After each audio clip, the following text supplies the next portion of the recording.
안녕하세요. 미국 주식 버드아입니다. 안녕하세요. 자, 최근에 제가 영상이 뜸했잖아요. 일이 바쁘고 힘든 것도 있는데 시장이 또 좋지도 않고 뭐 별다른 뉴스거리가 없었어요. 없어가지고 영상이 좀 뜸했는데 그래도 못해도 최소한 일주일에 한 개는 업로드를 반드시 하니까 이 부분 참고해 주시고요. 오랜만에 이제 올리는 만큼 포트폴리오 업데이트를 할게요. 보시면은 제 테슬라 수량이 그대로인데 평단이 좀 늘었죠. 그래서 테슬라 한 주 매도해가지고 기존에 있는 현금하고 월급 좀 보태가지고 제가 코인 시장에서 조금 놀다가 다시 주식으로 돈을 옮겨서 다행히 코인에서 이득을 다행히 봤습니다. 제가 잘 모르는 거였는데 저는 각 코인에 대한 기술력이나 뭐 시가총액 발행량 이런 정보가 없기 때문에 불리한데 수급적으로만 그냥 매매를 했는데 다행히 뭐 수익을 봐서 다시 테슬라를 다시 한 주 추가해서 원래 수량을 맞췄고요. 오늘 레모네이드를 이제 4개 추가 매수를 했습니다. 오늘 80불에서 이제 추가 매수를 했고요. 자, 제가 왜 80불에서 이제 추가 매수했는지 조금 설명을 드릴게요. 자, 80불은 제가 예전부터 이제 의미 있는 가격이라고 말씀을 드렸잖아요. 이때부터 제가 말씀을 드렸고 정확하게 지금 80불을 그래도 다행히 지지해주는 모습을 이제 보여주고 있는데요. 자, 80불을 제가 왜 의미 있다고 했냐면은 자, 레모네이드 지금 이 전체 차트를 보면 거래량이 가장 많았을 때가 상장 직후죠. 상장 직후에 보시면은 급등을 했고요. 상장 첫날에. 다음날 이제 급등을 했는데 이틀째부터 이제 차익 매물이 좀 쏟아져 나오면서 윗꼬리가 달리면서 종가가 80불에 마감을 한 거예요. 자, 이래서 시기적으로나 거래량이나 의미가 있는 가격이 이제 80불이고요. 자, 보시면은 이 80불이 의미 있는 가격인데 여기를 이제 지금 왔다 갔다 하죠. 그리고 이제 급락을 했다가 횡보 기간을 거치게 되는데요. 이 횡보 기간 때는 거래량이 뭐 얼마 안 되기 때문에 사실 의미 있는 움직임은 아니었어요. 그냥 많이 올라서 식혀주는 과정이었고요. 자, 보시면은 이날부터 이제 레모네이드가 본격적인 상승을 시작하는데요. 이날 일단 전에 이제 80불이 의미 있는 가격이었으니까 여기가 저항선이 되겠죠. 주가가 이 밑에 있었으니까 이 저항선을 돌파하지 못했는데 다음날 돌파를 해주고요. 그 뒤로 레모네이드 주가는 급등을 해서 188불까지 가게 됩니다. 자, 그래서 80불이 의미 있는 거고요. 거래량을 보시면은 이때 80불을 돌파 시도하는 때 그리고 돌파할 때 이 거래량이 평소보다 많아졌죠. 해서 레모네이드 거래량이 늘고 있었습니다. 자, 이렇게 해서 80불이 의미가 있었기 때문에 지금 여기를 좀 지지를 해주는 걸로 보입니다. 자, 그렇게 보시면 되고요. 자, 그럼 지금 80불 위에 있기 때문에 레모네이드의 주가가 80불이 이제 지지선의 개념인데요. 일단 우리가 장기 투자를 할 때 모아간다는 마음을 이제 가지잖아요. 모아갈 때는 이때는 이제 의미 있는 가격이 140불이었잖아요.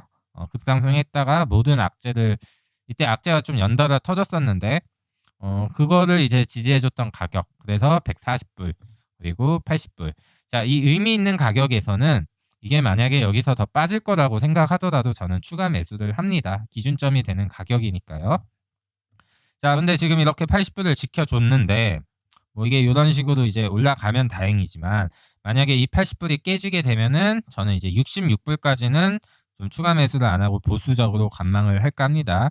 자, 66불은 일단 IPO 첫날의 종가가 66불이라 이제 의미가 있고요. 그리고 이날 급등하기 전에 그러니까 뭐 이게 과열이라고 치면은 급등하기 전에 상장을 하고 충분히 횡보를 해서 급등하기 전 가격도 이제 66불이고요. 그리고 이 66불을 이렇게 저항선 맞아서 떨어지는 모습을 볼 수가 있죠. 그래서 66불까지는 좀 하방을 열어두고 좀 보수적으로 이제 추가 매수를 하자 이런 의견을 이제 드립니다.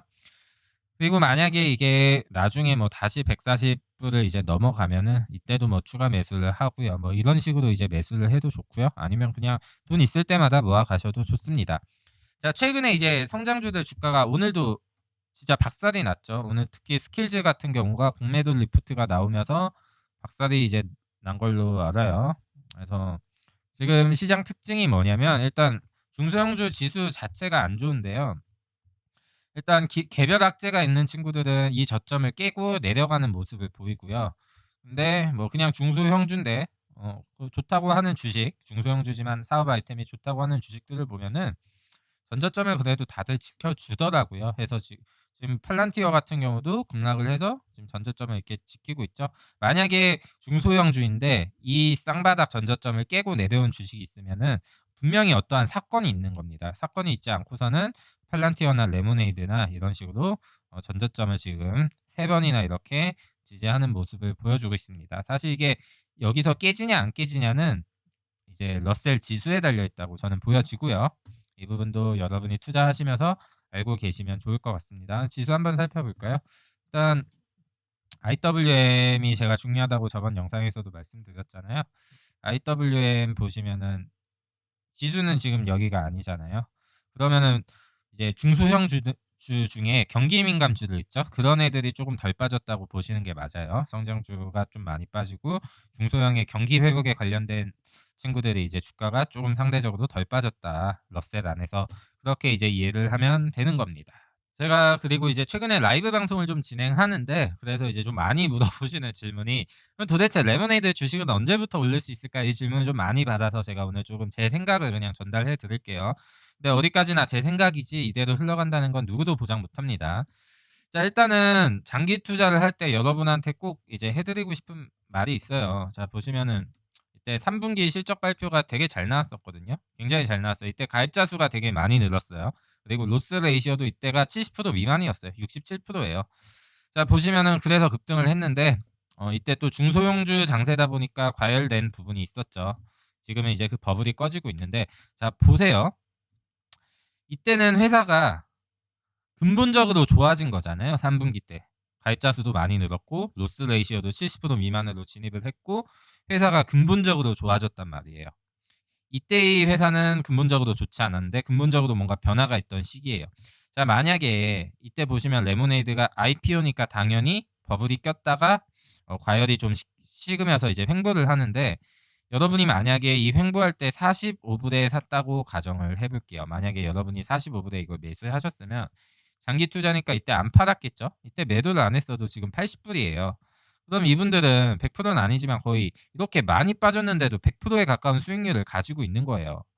그러면은 이 평단에 절대 올 리가 없다라는 생각을 가지고 마음 편한 장기 투자가 그때부터 이제 가능한 거예요. 제가 테슬라 투자할 때도 마찬가지였는데요. 저는 테슬라 S&P 500 편입되기 전에 이제 매수를 했었어요. 그리고 S&P 500에 편입이 되고 주가가 900불까지 가죠. 900불까지 갔다가 지금 많이 빠졌는데도 저는 수익률이 거의 100%가 넘어요. 대출까지 껴있은 게 200% 넘으니까 이게 900불 정도 갔을 때 빠질 걸 알아도 그냥 안 파는 거예요. 여유 있으니까. 이런 마음가짐으로 일단 장기 투자를 해야 되는데 이런 마음가짐을 가지려면 지수가 좋아서 이유 없이 레모네이드 주가가 오르는 거는 장기 투자하는 사람들한테는 하나도 좋은 게 아니에요. 회사가 실적 발표나 어떤 호재가 있어서 근본적으로 회사가 바뀌어야 그걸 이제 실적을 동반해서 주가가 올라가야 그게 이제 건강한 상승이고 그게 내 진짜 수익입니다. 이런 거를 이제 노리고 사는 거는 장기 투자가 아니죠. 단기 매매죠, 단기 매매. 어차피 장기 투자를 하게 되면 이렇게 과열이 돼서 급등을 해도 내가 팔지 않을 거기 때문에 내가 여기서 샀는데 이만큼 올라도 회사가 근본적으로 바뀌었다면 어쨌거나 그 후에 하락의 저점은 내가 샀을 때보다 위에요. 이런 식으로 계좌가 우상향하는 거를 이제 노리셔야 장기 투자라고 이제 저는 보여지고요. 자, 일단 제 시나리오는 이렇습니다. 이번에 21년 1분기 실적 발표가 이제 굉장히 중요한데 실적이 굉장히 안 좋을 거는 누구나 다 알고 있는 사실이죠. 자연재해를 맞았잖아요. 자, 보시면은 이때 실적 발표에서 많이 빠진 게 자연재해도 있지만 가입자 수가 많이 안 늘었어요. 늘긴 했는데. 근데 3분기 때는 조금 포텐셜 있게 늘었었고 근데 이번에는 가입자 수가 좀 의미 있게 그러니까 실적 안 좋은 건 일단 반영됐다고 치고 가입자 수가 이제 저는 중요할 것 같은데 가입자 수가 늘 수 있는 확률이 조금 있죠. 왜냐? 21년 1분기에는 생명보험 판매분이 이제 반영이 된다고 해요. 그리고 컨퍼런스 콜에서 얼마 안 됐지만 긍정적이다 이런 뉘앙스를 이제 풍겼기 때문에 생명보험 그러니까 기존에 있는 상품만으로 가입자 수가 느는 게 있을 거고 신상품을 출시했으니까 기존의 레모네이드가 파는 주택보험, 세입자보험, 펫보험을 제외한 레모네이드 보험이 아무것도 없는 사람이 생명보험으로 가입을 하면서 가입자 수가 이제 늘게 될 수 있잖아요. 그리고 생명보험을 가입해서 만약에 이 레모네이드라는 거에 만족을 하면은 추가적으로 주택보험, 세입자보험, 펫보험도 가입할 수 있다. 예, 교차 판매죠. 그리고 기존에 있던 레모네이드 고객도 생명보험을 가입하고 이 교차 판매가 일어나면서 총 납입보험료 IFP도 올라갈 가능성이 이제 있다고 보여져요. 자, 그래서 이런 부분에서 이제 주가 상승을 기대해 볼 수가 있고 그리고 이제 1분기가 되면은 기본적으로 지금 이 지긋지긋한 텍사스 프리즈 있죠. 이 악재가 해소가 되는 거예요. 1분기 실적 발표가 나오면. 근데 그게 손해액이 지금 경영진이 상당할 것이라고 말을 해놨는데 그게 구체적인 수치를 이제 알 수가 없으니까 사실 실적 발표 전까지는 이제 주가가 오르긴 힘들고 만약에 빠진다 하더라도 실적 발표 때 좀 큰 하락이 나오고 그 하락을 이제 바닥으로 다시 좀 반등을 하지 않을까 이런 생각을 이제 하고 있어요. 물론 이 타이밍에 맞춰서 러셀 지수 자체도 좀 좋은 모습을 보여줘야 이 시나리오가 이제 가능한 겁니다. 그거 참고해 주셨으면 좋겠고 자 이번 텍사스 프리즈로 인해서 수천 건의 클레임이 있었다 이런 내용을 CEO가 언뜻 말했잖아요. 근데 이제 보시면은 레모네이드는 어차피 재보험을 껴있어요. 만약에 레모네이드가 지금 100원을 고객한테 보험료로 납부를 받으면은 레모네이드가 25원을 가져가고요. 레모네이드를 보험해주는 재보험사에 75원을 납부합니다. 그리고 고객이 나중에 보험금으로 100원을 이제 청구하게 되면은 레모네이드가 고객한테 25원을 주고요. 재보험사가 고객한테 75원을 주는 이런 구조로 지금 운영을 하고 있는 거예요. 사실 이 재보험사 때문에 레모네이드의 수익 구조에 대해서 의문을 가지는 분들이 이제 굉장히 많았어요. 이게 어떻게 보면 재보험이 부정적 요소였는데 지금 텍사스 프리즈에서 만약에 재보험이 없었다고 가정을 해볼게요.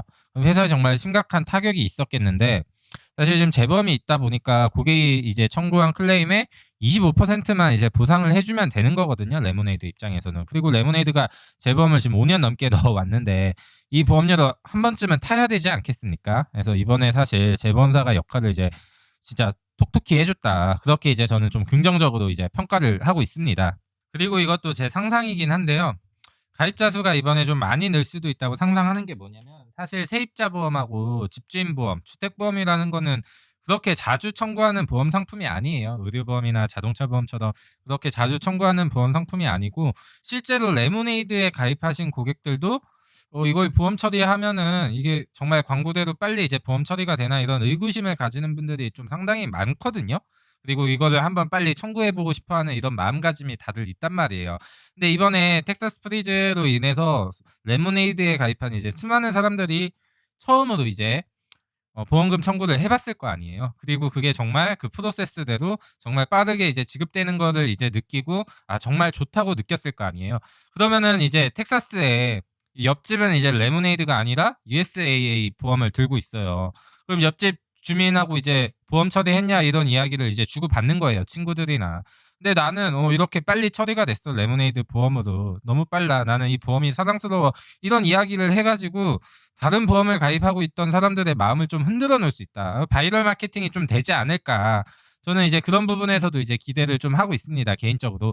그리고 이제 만약에 이번에 시나리오가 만약에 이제 다 틀려가지고 주가가 뭐 만약에 반등을 못한다면 저희에게는 신상품 출시라는 호재를 또 기다려 볼만 하죠. 신상품 출시 회사에서 공식적으로는 어떤 상품인지 말은 안 했지만 새로운 보험 상품을 출시할 거라고 옛날부터 이제 누누이 말해봤는데 저는 그게 자동차 보험이라고 지금 확신을 하고 있고요. 그 증거는요.